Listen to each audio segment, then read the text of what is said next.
Bismillahirrahmanirrahim. Assalamualaikum warahmatullahi wabarakatuh. Salam sejahtera untuk kita semua. Selamat pagi, pagi, pagi, pagi. Ketemu lagi dalam pelatihan administrasi dasar berbasis elektronik di BPCMD Provinsi Jawa Tengah. Izinkan saya, Santosa, Sarjana Keperawatan, Magister Manajemen, Widya Iswara Alimadya pada BPCMD Provinsi Jawa Tengah, yang ke depan akan memandu sahabat Amindas dalam membahas materi penyusunan naskah dinas. Apa itu materi penyusunan naskah dinas dan bagaimana isi dari materi penyusunan naskah dinas? Mari kita simak bersama-sama paparan berikut ini. Penyusunan naskah dinas oleh Santosa, Sarjana Keperawatan Magister Manajemen, Widya Iswara Alimadya, BPSDMD Provinsi Jawa Tengah.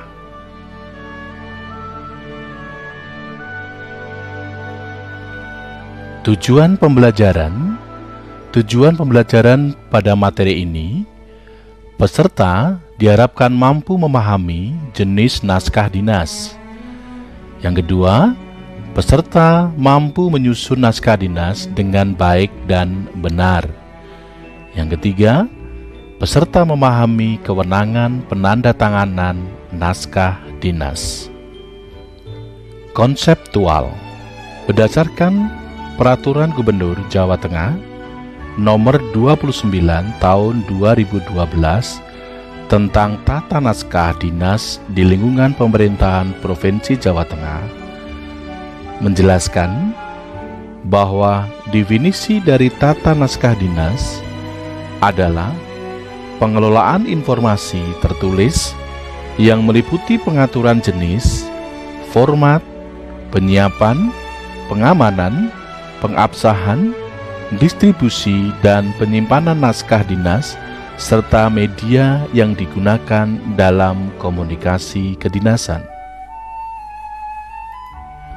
Sedangkan naskah dinas adalah informasi tertulis sebagai alat komunikasi kedinasan yang dibuat dan atau dikeluarkan oleh pejabat yang berwenang di lingkungan pemerintahan Provinsi Jawa Tengah. Selanjutnya adalah bentuk dan susunan naskah dinas. Bentuk dan susunan naskah dinas terdiri dari produk hukum daerah, produk hukum perangkat daerah, dan surat. Produk hukum daerah meliputi peraturan daerah provinsi, peraturan gubernur, peraturan bersama gubernur, keputusan gubernur. Untuk produk hukum perangkat daerah adalah peraturan pimpinan SKPD atau keputusan pimpinan SKPD. Dan surat ada 35 jenis naskah dinas. Sifat dan aturan penulisan produk hukum. Sifat dan aturan penulisan produk hukum ada dua, yaitu sifat produk hukum dan aturan penulisan. Sifat produk hukum terdiri dari pengaturan dan penetapan, sedangkan aturan penulisan memuat tentang ketentuan huruf, ukuran, dan kertas. Macam-macam naskah dinas. Macam-macam naskah dinas ada 35. Di antaranya adalah instruksi gubernur, surat biasa, surat edaran, surat keterangan, surat izin, surat perintah, surat perjanjian, surat perintah perjalanan dinas, surat perintah tugas, surat kuasa, surat undangan, surat panggilan, nota dinas, nota pengajuan konsep naskah dinas, lembar disposisi. Macam-macam naskah dinas selanjutnya adalah laporan, berita daerah, piagam penghargaan, rekomendasi, berita acara, surat tanda tamat pendidikan dan pelatihan, surat pengantar, notulen, sertifikat, telegram, memo, letter of intent, lembaran daerah, daftar hadir, memorandum of understanding. Macam-macam naskah dinas selanjutnya adalah surat berbahasa Inggris, kesepakatan bersama, perjanjian kerjasama, pengumuman, dan telaah staf. 35 macam-macam naskah dinas sudah terpaparkan. Selanjutnya adalah asas-asas tata naskah dinas. Asas-asas tata naskah dinas ada 6. Yang pertama adalah asas daya guna dan hasil guna. Yang kedua, asas pembakuan. Yang ketiga, asas pertanggungjawaban. Yang keempat, asas keterkaitan. Kelima, asas kecepatan dan ketepatan. Dan 6, asas keamanan. Prinsip-prinsip penyelenggaraan tata naskah dinas yang perlu diperhatikan adalah 1. Ketelitian.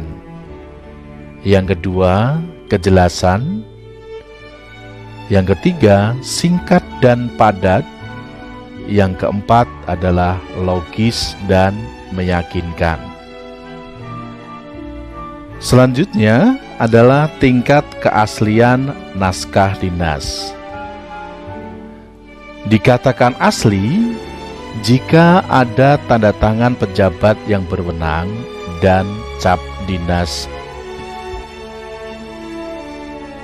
Yang kedua, salinan atau turunan merupakan salinan secara keseluruhan naskah dinas yang tidak berbeda dengan surat aslinya.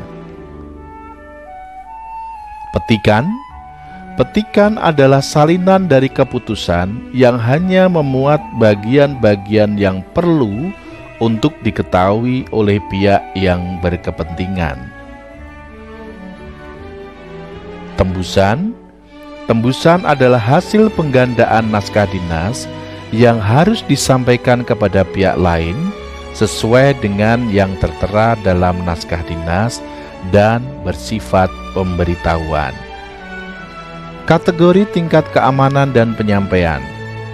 Kategori tingkat keamanan dan penyampaian diantaranya adalah SR atau sangat rahasia, yaitu tingkat keamanan isi surat dinas yang tertinggi. Sangat erat hubungannya dengan keamanan dan keselamatan negara.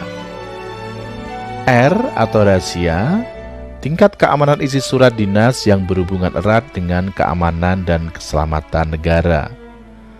K atau konfidensial, yaitu tingkat keamanan isi suatu surat dinas yang berhubungan dengan keamanan dan keselamatan negara jika disiarkan secara tidak sah atau jatuh ke tangan yang tidak berhak akan merugikan negara. Termasuk dalam tingkat konfidensial adalah rahasia jabatan dan terbatas. B atau biasa, tingkat keamanan isi suatu surat dinas yang tidak termasuk 3 sebelumnya atau 3 di atas. Paham ya? Baik, kita lanjutkan. Penggunaan kertas surat. Penggunaan kertas surat dalam tata naskah dinas juga diatur. Di antaranya adalah 1. Kertas HVS 80 gram ukuran 210 x 330 mm untuk jenis naskah dinas yang mempunyai nilai keasaman tertentu dan nilai kegunaan dalam waktu lama. Kedua, A4 atau ukuran 297 x 210 atau 8 x 11 inci untuk makalah, paper atau laporan. Yang ketiga, kertas jenis buffalo ukuran folio kuning untuk piagam. Kertas jenis buffalo ukuran folio putih untuk sertifikat. Dan yang kelima, jenis ivory berat 100 gram warna putih untuk naskah letter of intent. Ini sesuai dengan standar dari Kementerian Luar Negeri Republik Indonesia. Penulisan nama. Dalam tata naskah, penulisan nama juga diatur. Yang pertama adalah penulisan nama pejabat. Dalam bentuk dan susunan produk hukum tidak menggunakan gelar. Namun dalam bentuk dan susunan surat menggunakan gelar, pangkat, dan nomor identitas pegawai. Penulisan nama gubernur atau wakil gubernur dalam bentuk dan susunan produk hukum tidak menggunakan gelar. Dalam bentuk dan susunan surat menggunakan gelar. Penggunaan dan kewenangan pejabat sementara. Dalam tata naskah dinas, penggunaan dan kewenangan pejabat sementara ada 3. Yang pertama adalah PLT, yang kedua adalah PLH, yang ketiga adalah PJ. PLT adalah pelaksana tugas, merupakan pejabat sementara pada jabatan tertentu yang mendapat pelimpahan wewenang penandatanganan naskah dinas karena pejabat definitif belum dilantik atau paling lama 1 tahun. PLH adalah pelaksana tugas harian, merupakan pejabat sementara pada jabatan tertentu yang mendapat pelimpahan wewenang penandatanganan naskah dinas karena pejabat definitif berhalangan sementara, paling lama 3 bulan. Dan PJ adalah pejabat, merupakan pejabat sementara untuk jabatan gubernur sampai dengan pelantikan pejabat definitif. Terima kasih sahabat Midas sudah menyaksikan paparan materi penyusunan naskah dinas. Meskipun belum seluruhnya, tapi saya yakin ini menjadi pengantar sahabat Midas untuk mulai belajar tentang penyusunan naskah dinas. Silakan Anda membuka modul-modul yang sudah ada, kemudian juga bisa cari referensi-referensi dan literatur yang ada tentang materi ini. Ketemu lagi nanti di kelas online dan berharap kita bersama-sama untuk belajar tentang penyusunan naskah dinas.